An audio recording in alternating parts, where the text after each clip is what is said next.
What's up, everybody? It's your favorite grifter, Hunter Avallone here. It's actually UBERSOY, and I'm back with another video about Hunter Avallone, as my last one was not enough, and I felt like his phenomenon was not explored properly, as there are things need to be stated for the rest of his thinking audience that still watches him. At this point, his channel is a conveyor that keeps on producing T34 content videos every day to keep his withering audience still engaged. But unfortunately for the remainder of his thinking audience, they have to put up with low-effort political commentary that misses most of the needed information that will make him look as he knows what the hell he's talking about. To be frank, I actually wanted to release this video about 2 months ago, where he had this stupid video titled "It's official, the GOP wants us dead," but he had deleted it since, as it was mega cringe to watch, containing him angrily grumbling about the things he knows little of, and even at some point admitting that he behaves like Destiny. Which frankly I hate the most, as people who grumble about a certain phenomenon without knowing much about it and going to Wikipedia honestly makes them appear as idiots, which frankly Destiny and Hunter both are, as no smart person would be so close-minded and condescending at the same time as he was on that Tim Pool show. Joe Biden did not get that special prosecutor fired. You're wrong. You're so wrong. No, I'm not. You are so out of your depth, bro. No, Did you see the video of him talking about Joe, it? it's my listen, it's Yeah. my understanding that this prosecutor was fired for doing a poor job, and that You Joe are wrong. Can we Name the prosecutor. I don't know. Exactly. Victor Shokin. Can we He find was. out? Can we Yeah, let's fact play check the it? video. I just More want to know importantly- more about whether Joe Biden actually played a role in getting the prosecutor fired. Oh, okay. Let's play I the mean, video. I don't want to see the video. I want to actually see an article about it. Do you want to hear Joe Biden say I got him fired because they wanted $1 billion and I held it over their head? He literally did say it. Yeah, I'll read an article authored to me by some lefty damage controller ideologue instead of watching the actual video. That was honestly a brilliant example of his grift of being an open-minded centrist just coming apart, and in this video I will name more instances of that being the case, in addition to once again proving that he often doesn't know what the hell he's talking about. But before I shall prove my point further, it is important to understand what has led him into that in the first place, and I highly recommend you to watch my previous video about that, and it's in the description, as what I'm talking about right now should be understood through the prism of my previous video. And precisely it is this, the idea of him being an enlightened free thinker and a good person whose moral righteousness underpinned the mass production of his videos. Just take a look at the moral virtue heroism of Hunter Avallone when talking about an evil racist white man bad by the name of Robert E. Lee. Subscribe, shamed I liked Hunter's videos. Yeah, I'm ashamed too, man. Obviously, if you're siding with Robert E. Lee, then you should fuck off, alright?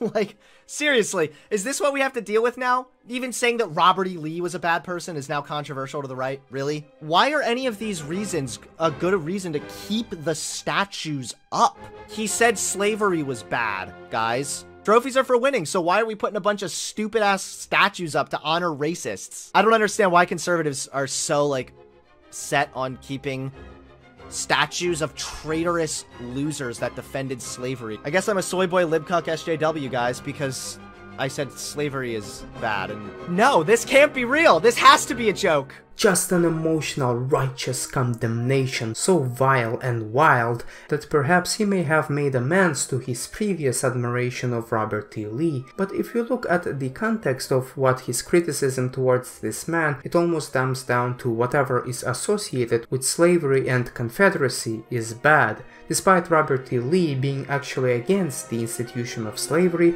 and a supporter of Lincoln, whose decision to join the Confederacy was to fight for his home state.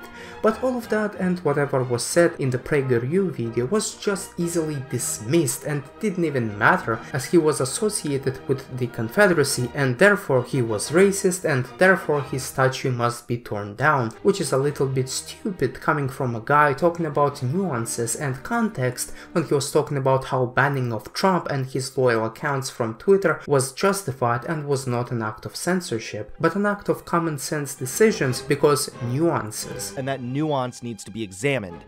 It is a really nuanced issue. Again, like it's a very nuanced issue. So this is a good example of the nuance here. Like on its surface level, it does look a bit like a reach. However, this kind of plays back into what we were saying about the nuance. This explanation here, I do believe that this was pretty transparent, and I can understand their way of thinking. Unfortunately, there are no nuances for Robert T. Lee, nor there is any context, and he should be removed under the loud clamor of people just like Hunter, who refuse to see the significance of Robert T. Lee and why people like him, and it is that refusal to actually understand something before making an opinion about it is the thing that I'd like to talk about today. The phenomenon of low information talking is pretty evident in most of Hunter Avallone's videos, as the actual Justice Warrior had made it clear. However, I'd like to make it evident beyond any shadow of a doubt, once and for all and absolutely, so that maybe Hunter Avallone will see this video and actually do something to fix himself. But if we were to be realistic, it is more likely that people who already watch him will watch him less because of this video, as it will further prove that he knows little of what he is talking about. Thankfully, in his conservative age, even though his low understanding of some material was prominent as he admits it, and highly evident in his debate with Vash, at least he was doing some research before saying stuff, unlike now where most of the videos are taken from his live streams where he comments about stuff without any prior knowledge, and as a result the outcome is of a socialist quality. Let's look at a few more clips so that you can understand what I mean. The compilation videos that I'm about to show you are all characterized with a lack of context and previous knowledge and are full of strawmanning and edginess. So let's look at the first clip. Everything that censors chooses what they erase. Like YouTube censors child porn. They're choosing that they're going to erase that, obviously. And then there's a difference between hate speech and speech that you hate. Well, there's hate speech, and then sometimes there's not hate speech. Just for the context, the conservative rapper over which Hunter is angry about was talking about that censorship is extremely biased and works only one way, and instead Hunter totally had missed it for some reason and went into La La Land, either subconsciously strawmanning the rapper or just pretending to not understand what he is actually saying. But considering Hunter was himself on the right once, he probably should have known better what the other guy was talking about. In any event, I would leave this part without a commentary, as this stupidity is just self-evident here in my opinion. Let's look at another clip taken from the same video. But if I mention race in a song, I'm scared I'll get killed for it. This is a really corny line right here. First of all, why would you be afraid of talking about race in your music? Let's look at the origins of rap. Rap has been about race. It has been about political issues since the beginning. It seems that Hunter is simply not intelligent enough to understand that people can talk about race from different perspectives, and it is one perspective about race that is amplified and the other is repressed, and that rapper simply points it out. Maybe Hunter really thinks that whenever somebody is talking about race, they always talk from black or non-white perspectives. But I highly doubt he is that stupid, although I won't be surprised.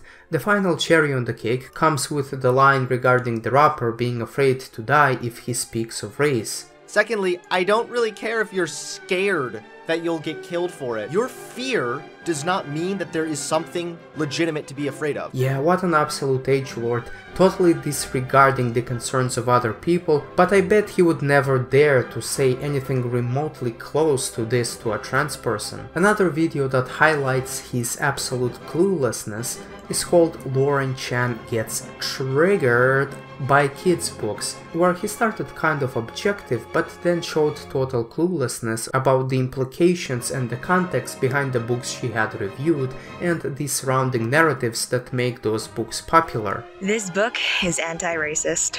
The crazy leftist agenda exposed, being against racism. Oh fuck!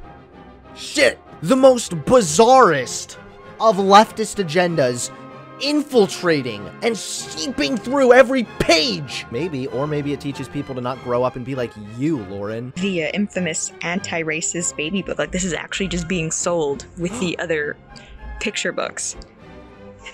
And it's by Ibram X. Kendi. Goodness. Never let that man around children.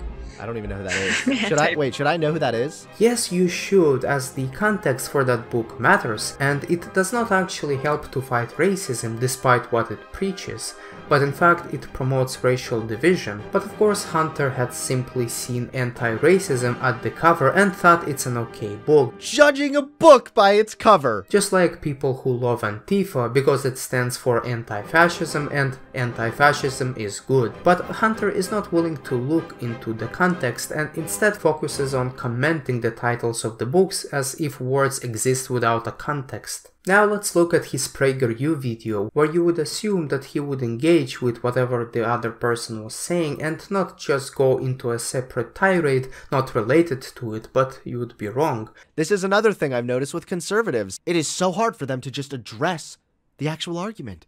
I don't think they can do it. They always strawman and then attack that. Ironically enough, in this video, he was not just strawmanning her, but not actually talking about the same thing she was talking about. You go downstairs, you spill your cereal, bam! Racism did that. You didn't do that. Right, kind of like blaming the choice that America made at one point to have a policy called redlining, which literally said that black people were not able to purchase homes in certain areas. As you can guess, she never mentioned blacks nor any of the other points Hunter was talking about, but the cherry on the cake comes down to Hunter's two-dimensional understanding of the problem that is in the black community, culminating in a false dichotomy. If anyone can succeed, and your failures are all your fault, then why are black people disproportionately living in poverty? You have two answers. One, either there's some kind of a socioeconomic or systemic issue here that needs to be addressed, or two, black people are stupid and lazy and just don't do it for some reason. Hold up. Whoa. Mind blast.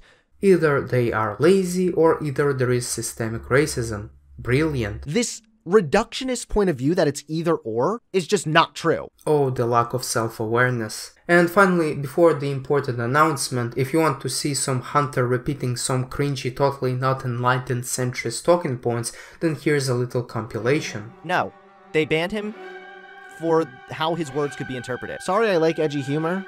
Sorry that the joke police snowflakes were offended. What I was really doing here is obviously clowning on the conservative narrative, right? Which is every single time a black person is murdered by the state, like the George Floyd case, they rush to defend it by claiming the guy was on fentanyl, or actually one time he got a speeding ticket, so he actually fucking deserved it. Oh, the left is just making all the boys be wimpy and weak. Boo-hoo. Not really true, actually. I mean, if you really did a little bit of digging, you'll find that many young people are literally living in highly gendered environments. But anyway, dominant men who are hyper-fixated on this hyper-masculinity, men need to be stronger kind of shit, they're more likely to abuse women. Not surprised I heard this dude takes it up the ass, LOL. Okay. It's not even true. I mean, except for this one time, but... Didn't this guy defend hormone blockers for children? Yes, for trans kids. Cancel culture actually needs to exist on some level when we live in a society. And it seems like the more he produces videos, the worse they get, and most of them at this point are repeating stupid talking points without caring for the context and him not being willing to listen to what the other person is saying, not even speaking of the elementary knowledge about the issue of what he is discussing, and that was not just evident on his guest appearance on Team Pool. Now, I'm not sure for how long Hunter Avallone would continue to keep his channel going, as the stats keep getting worse and worse while he is saying that he is motivated to continue. Nevertheless, I think it will help his stats quite a bit to address some of the criticism made towards him and perhaps make him not appear like a clueless ideologue of the left for the remainder of his thinking audience. In light of that, I invite Hunter to a debate or a discussion with me, a person that watched your content for a very long time, and a person fairly representing most of your disaffected audience, considering you had done debates and discussions with people with way lower followings than me and even challenged people with smaller followings to a debate yourself, and considering the fact that I'm not Sean Fitzgerald, I don't see a reason for you to decline this invitation of mine to a debate or a discussion that is important for your disaffected audience and perhaps are of interest to your current audience. Precisely, I would like to discuss the change in views and how dominant morality played a role in it, and your newly acquired positions on censorship, white privilege, and systemic racism. But we don't have to discuss all of that, so I'm okay if we settle down for a specific topic, and if we were to have a debate, I would like it to be on the trans question, resembling the debate you had with Vosh, as it was a symbolic moment for your political transformation, and perhaps we can make another symbolic moment ourselves. In any event, Hunter, let's schedule this debate and see how strong of a leftist you are. Let's see how you can defend your positions and whether you are truly open-minded and not ideologically driven as you claim to be. If you wish, we could even narrow down the topic of the debate to something specific or even bring a person to monitor, but in any event I promise you to be respectful and not scream or do any of the things that the last person did to you while you were debating, and in return I would like the same. Anyways, that was all for today. Make sure to follow me on Twitter, Odyssey, and upvote this debate invitation on Twitter. And now that I've worked really hard to kind of get away from that mindset, I really want to take all of you on that similar kind of journey. I want people to think freely. I want people to stop being afraid of supporting certain positions that might be good for America because that's a liberal position or that's a conservative position. I want to know if certain policy positions are actually rooted on factual information or not.